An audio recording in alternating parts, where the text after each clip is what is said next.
Hey everybody, welcome into the back room. I'm Andy Ostroy. We have Juanita Tolliver with us today. We'll chat with her in just a second, but first, thanks for tuning in. We appreciate you listening, and we'd love to hear your comments. So email us at backroomandy@gmail.com and or post in our social media, and we'll read some feedback next time. And if you like the podcast, please follow or subscribe and rate and review, and you'll be notified every time we post a new episode. So, Juanita Tolliver.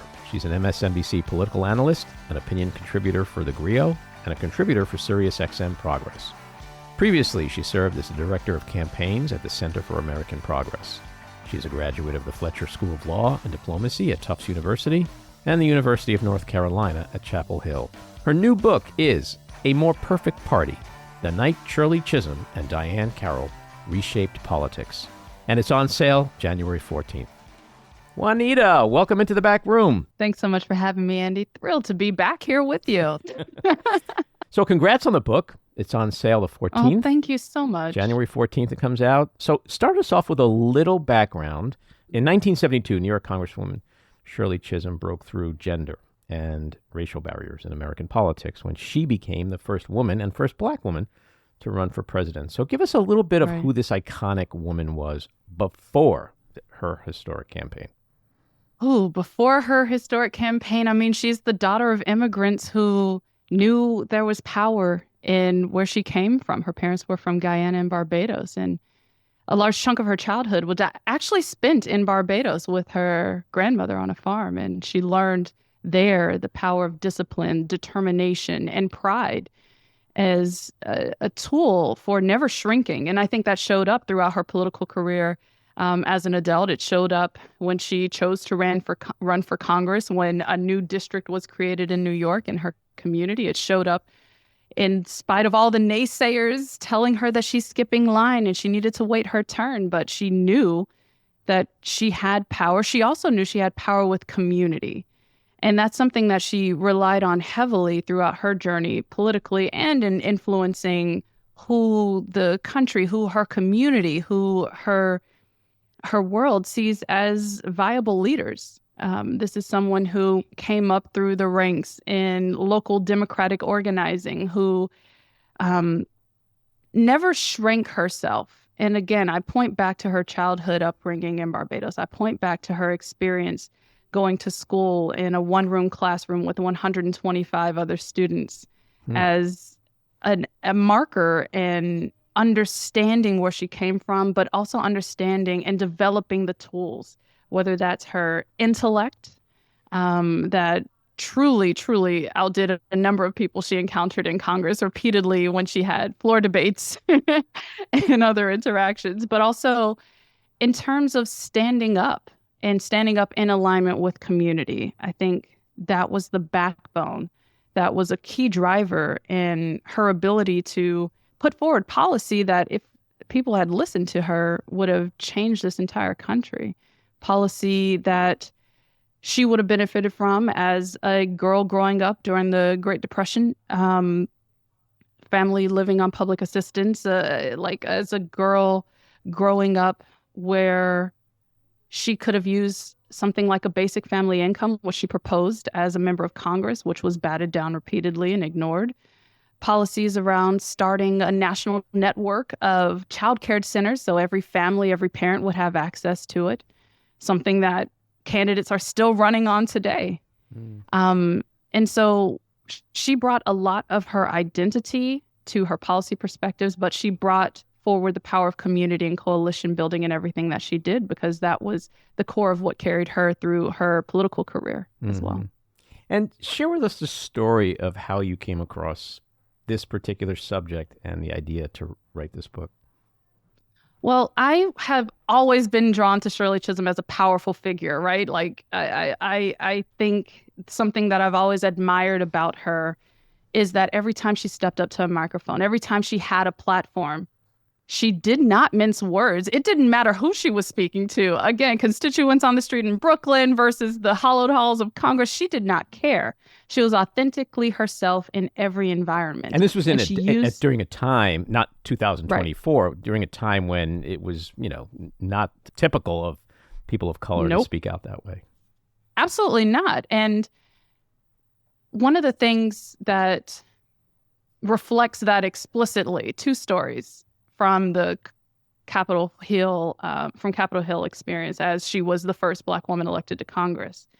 Every time she would enter the House floor, there was a Congress member who would just start coughing and hacking. She's like, what's wrong with this man? Does he have tuberculosis? What's going on with this guy?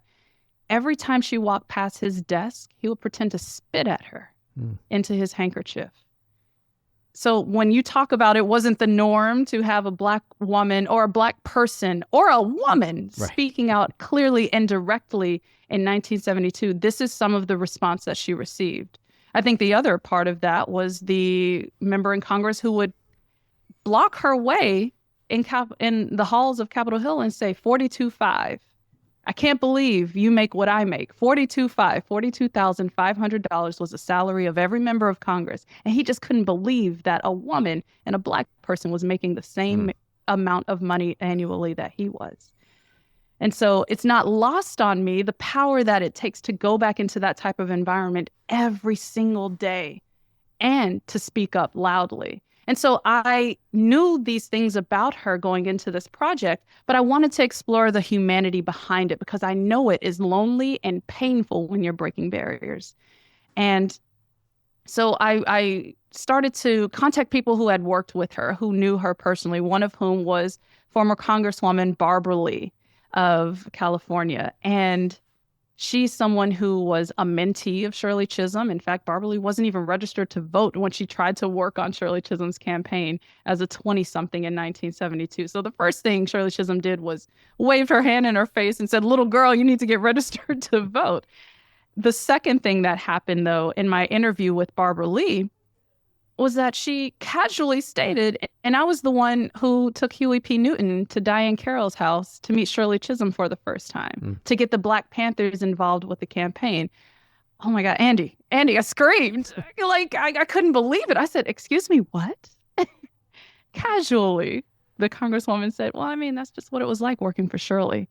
Well, after hearing that, after getting that seed planted in my mind, I couldn't let it go. And so I started digging into the archives, FBI archives at Brooklyn College associated with Shirley Chisholm. That was her alma mater.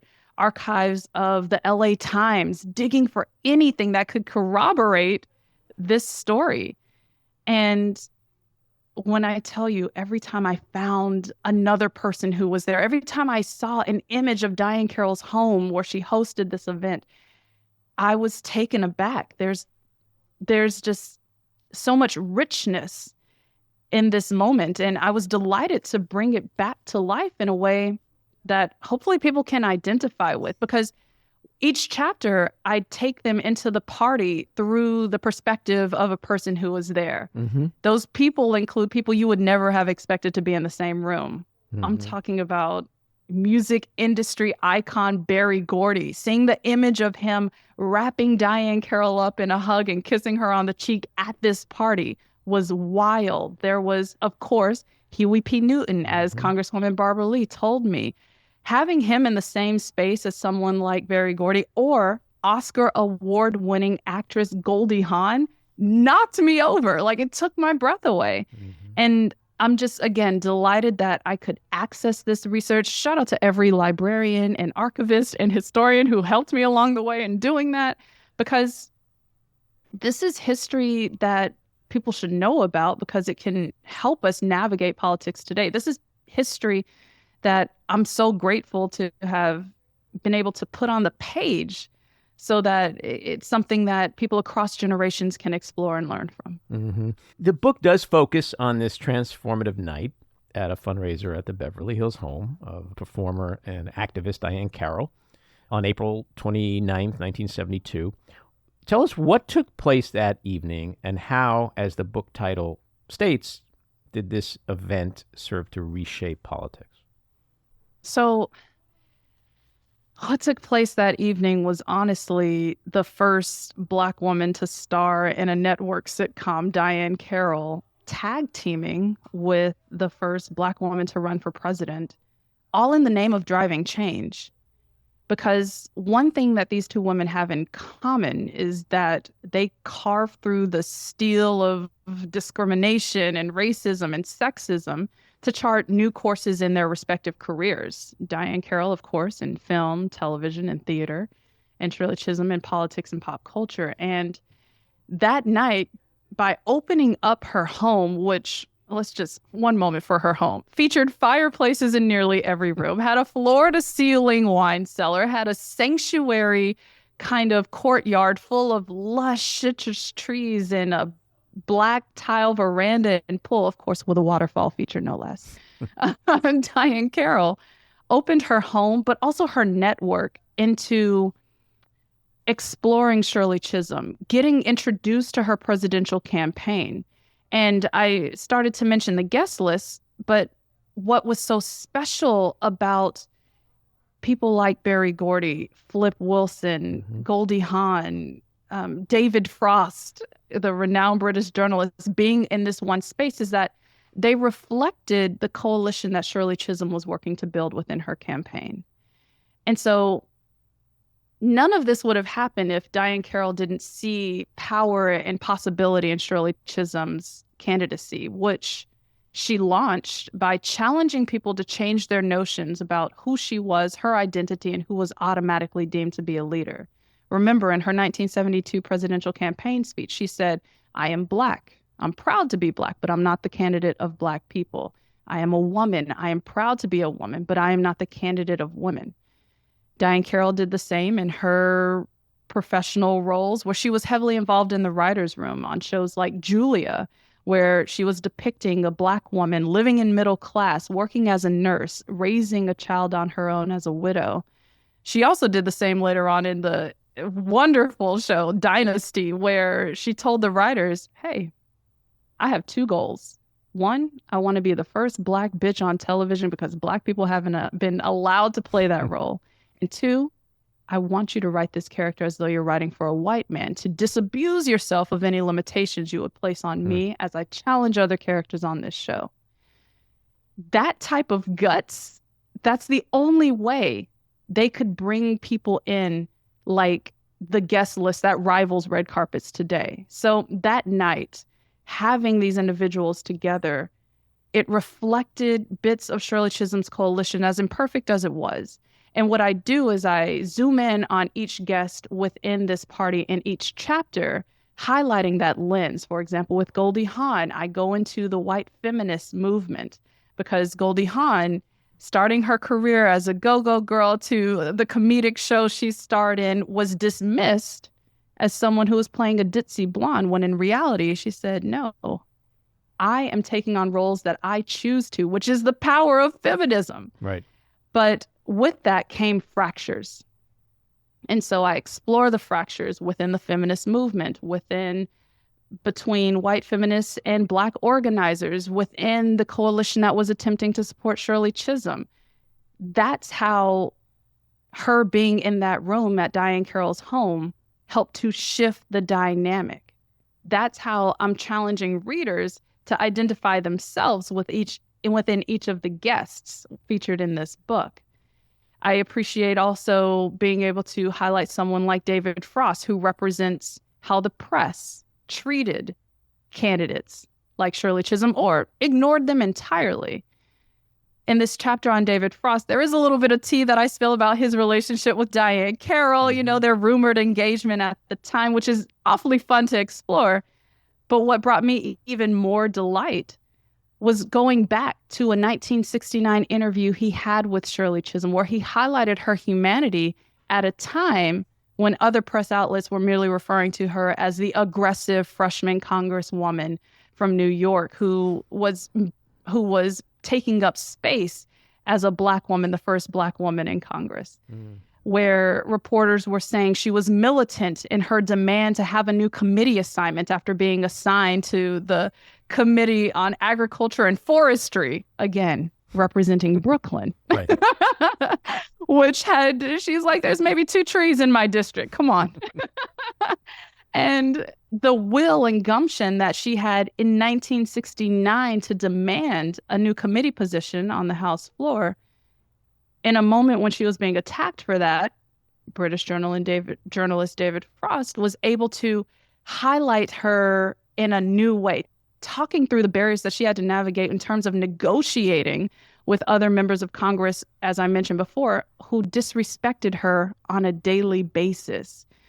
And so I think it's important when folks are reading this to understand how that still comes into play. For example, I draw connections to present day around how Vice President Kamala Harris was treated in her 2020 campaign, where before even a single vote was cast, the press was asking her, I mean, would you accept the VP nomination if someone else offered it to you? As though she was not in contention to be president of the United States in that 2020 race. How disrespectful it was then for some of her Democratic colleagues even to say, oh, she'd be a great VP, as though she is not qualified to serve as president of this country.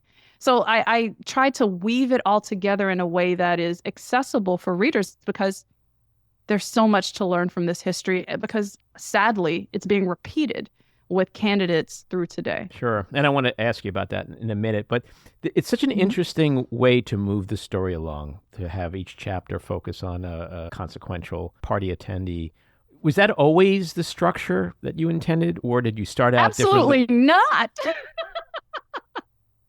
Absolutely not. I originally intended to write this book more so about Shirley Chisholm's journey of running for Congress, because I started outlining this probably in 2020, and I was like, well, 72 gets a lot of play. You know, the 50th anniversary was coming up in 2022. I was like, okay, maybe I'll take it in a different direction to highlight community connection, to highlight the barriers and challenges she faced when running against a different Black candidate in her district, which was newly created. It wasn't until that conversation with Barbara Lee that everything shifted. It wasn't until my research and digging through the archives and finding out more and more about who was there that it shifted. And I marvel at the power of, honestly, the process, because the more I found out, the more I pivoted, the more I understood the clear connections between the press, between activist communities in the context of this campaign and present day politics, between young people who have been flexing a muscle since they earned the right to vote. 1972 was the first presidential election that 18 to 20-year-olds could vote in as well. And the more I found out about each of these facets within the coalition that Shirley Chisholm was building, it became abundantly clear that this was the direction to go. And Andy, I'll share with you and your listeners that I rejected it for a little while. I'm sure you've worked on those projects in film where you got to put it down for a little while to reset your perspective, to let go of what you originally envisioned. And that was part of my process. And I'm grateful that through my journey, I could lean on my granddad, my 91-year-old granddad, who honestly told me what I was going to write about before I even got started. He said to me, you're going to write about power and dynamics in women, Black women specifically. I was like, wait, granddad, wait. You know me so well. I appreciate this direction. But he was also the person I would call with each pivot, because, you know, it's letting go as a creative is important. The more you know, and that archival research that I was digging into every day for years forced me to do that. Well, we were saying before how times were pretty turbulent back then, and certainly today we're living in a racially charged climate. But it was really super racially charged back in 1972. So how was Chisholm received by the Democratic Party and also voters as she attempted to very courageously do what no one before her dared to do? Yeah. Let's just start with, it was not a warm welcome. She knew that. She knew that from her time as the first Black woman serving in Congress, the discrimination she faced day in and day out in Capitol Hill. She knew that from the discrimination she experienced as a woman in Democratic politics in Brooklyn, where local party leaders attempted to pass her over when she decided to run for state assembly. So she knew that. Some of the most harmful moments, though, came from members within the Democratic Party as well as the press. And I say that understanding that she has gone on record about how she cried many nights from being misunderstood.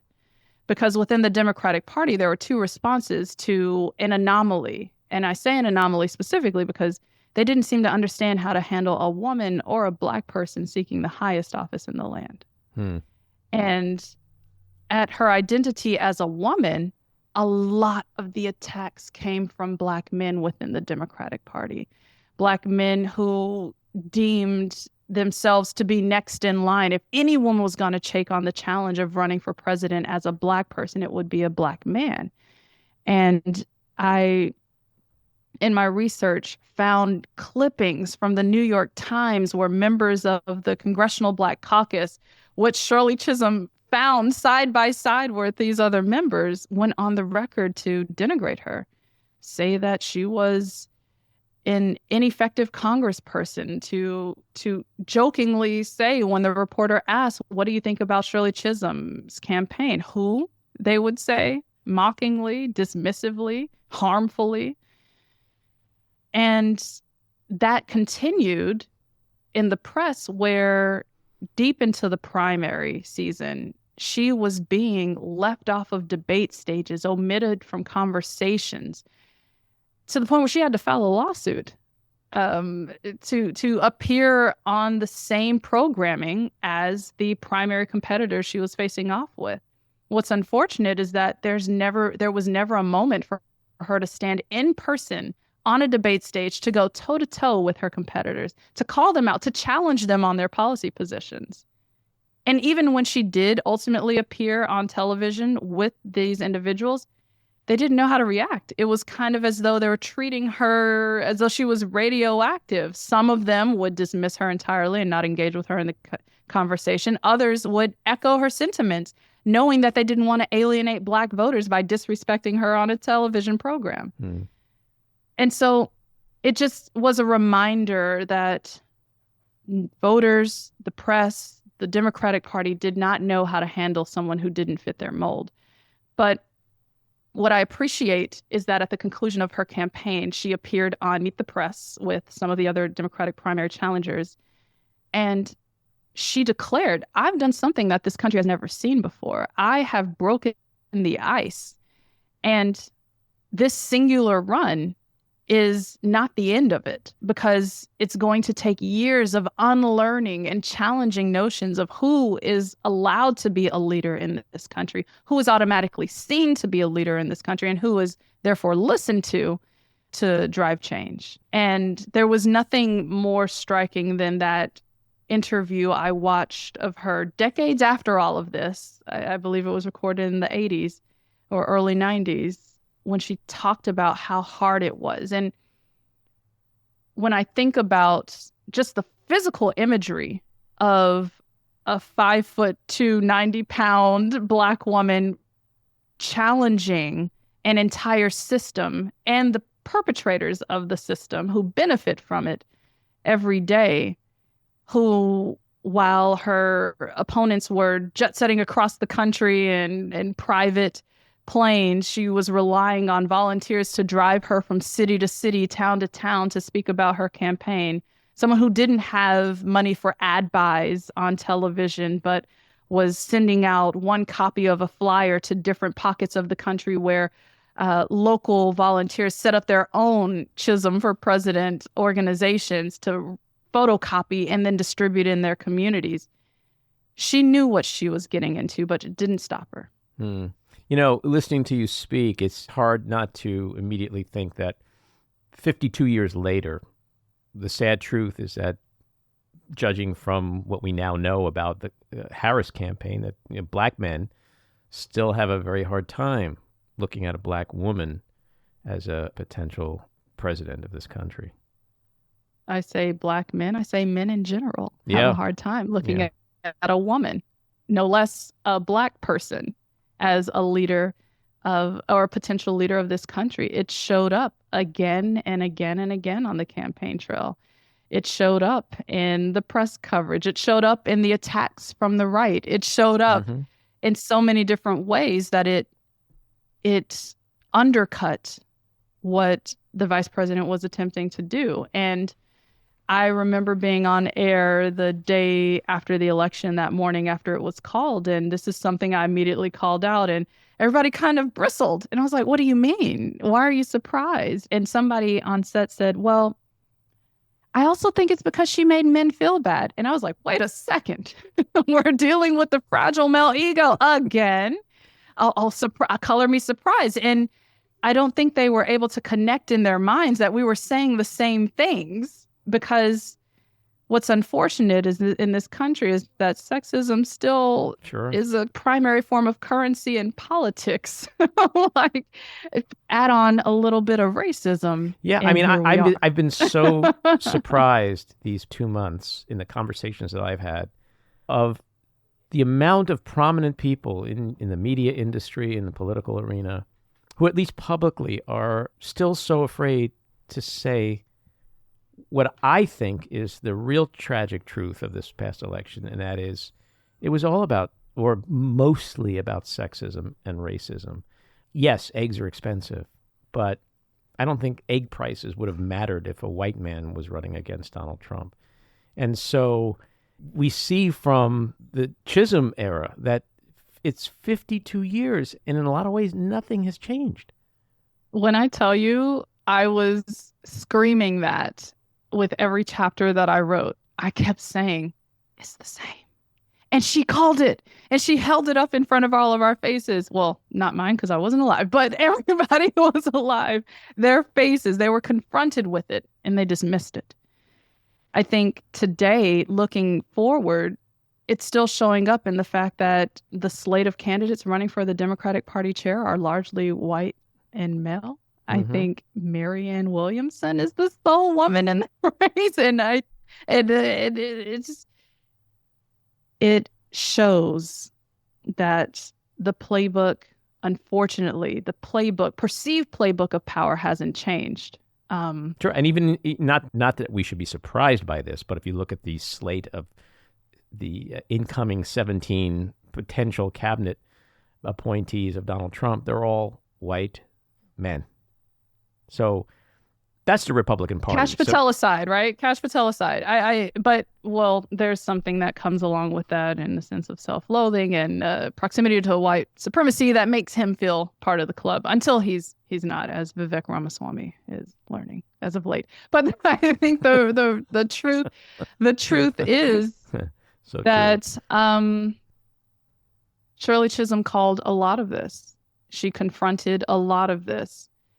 It's a question of when are we going to learn? It's a question, rather, it aligns with a prediction that Shirley Chisholm made to David Frost back in 1969, that the first woman would not be elected president of this country until 2044, and that it would require men to step aside and women and young people to unite across age, race, class, etc. That's the only way it would happen. You know, this week we've seen former President Jimmy Carter, who recently died at 100.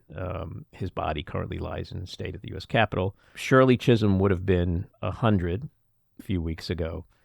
November 30th, yep. Yeah. What are the lessons from her storied life and political career that America really needs to appreciate and learn, especially as we're moving into this already turbulent year? Number one, listen to the people, because they tell you exactly what they need. They tell you where they're struggling. They tell you where they need help. I think that came across in every single policy idea that she had. I think it came across in the way she interacted with people. On the policy front, I mentioned before, poverty alleviation measures like basic family income, child care policy, like a national network of child care. I mean, hell, Shirley Chisholm even called for the banning of corporate money from campaigns in elections because the people told her what they needed. And she surrounded herself with community. Even the way she moved around Diahann Carroll's house in that April night in 1972. She didn't hide out in the back room. Sorry, Andy. She didn't hide out like She most would have been politicians welcome do. here, though.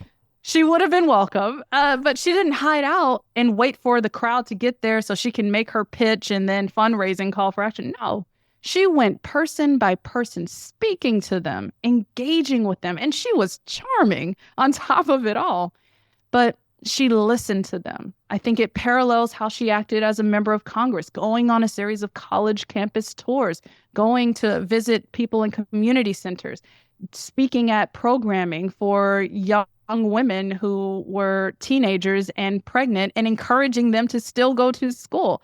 She engaged with the people. She immersed herself with the people. And it was honestly the young people who recruited her to run in the first place, who reminded her that they were getting the right to vote, who reminded her that it was time to disrupt the system of only white men leading this country.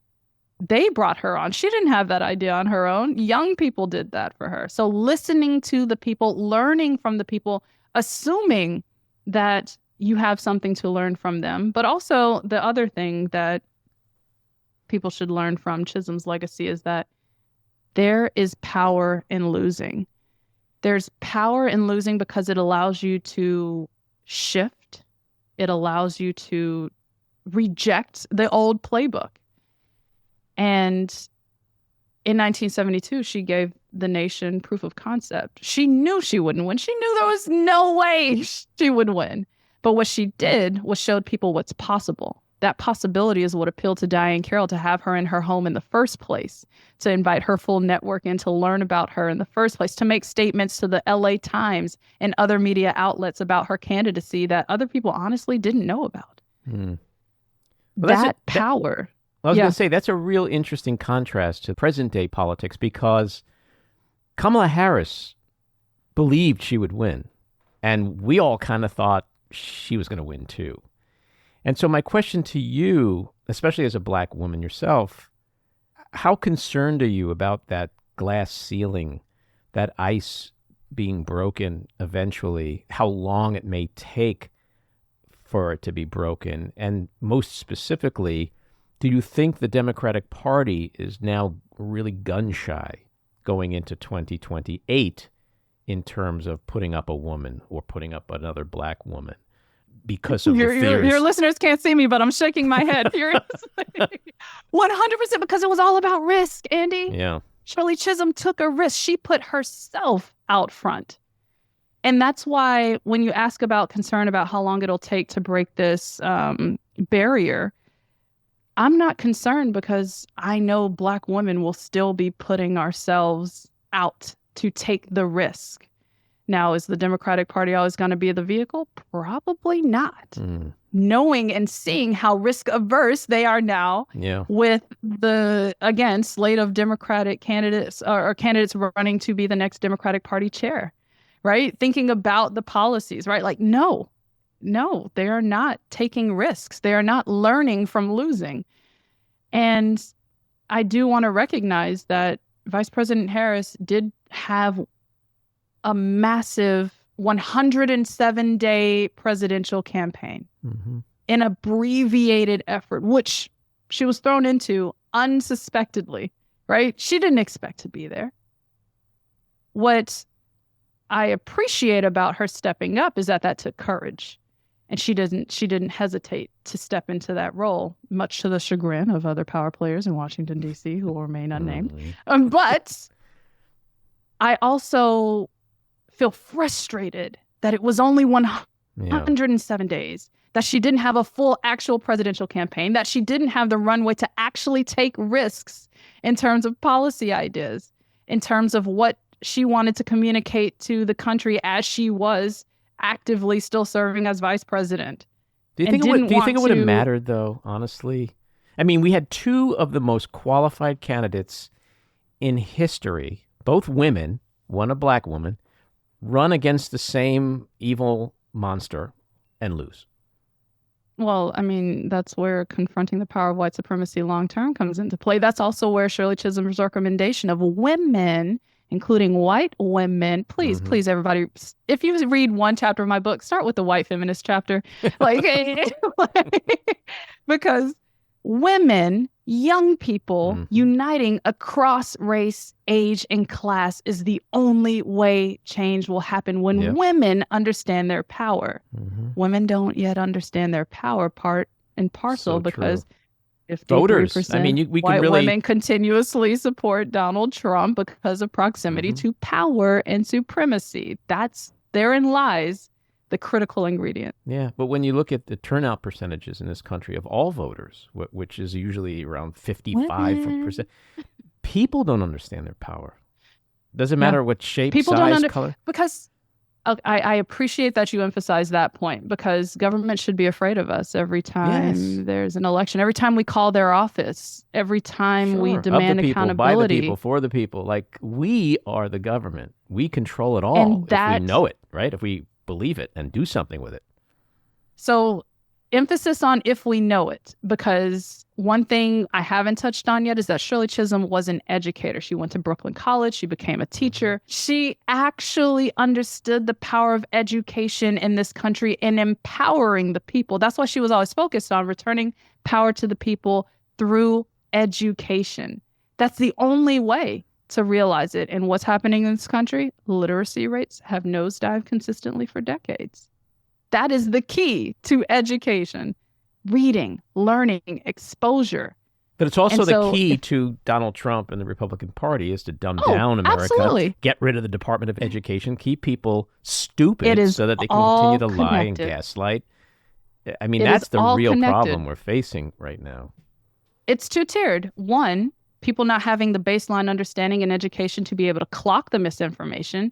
And two, the misinformation running rampantly and unchecked, of course, as fewer and fewer controls over especially internet content moderation continue to be rolled out. It all feeds itself into a very dangerous ecosystem that will keep us further and further apart, as well as away from actually getting what we need, and that's returning power to the people. Yeah. The book is A More Perfect Party, The Night Shirley Chisholm and Diahann Carroll Reshaped Politics. It's on sale January 14th. Juanita, I wish you a lot of luck with that, and I hope you'll come back and talk to us just about today's political scene at some point soon. Absolutely. I would love that, Andy. Thank you so much for having me. All righty. Take care. This episode of The Back Room was edited and produced by me, Andy Ostroy. It was co-edited and co-produced by Matty Rosenberg and co-produced by Jen Hammoud.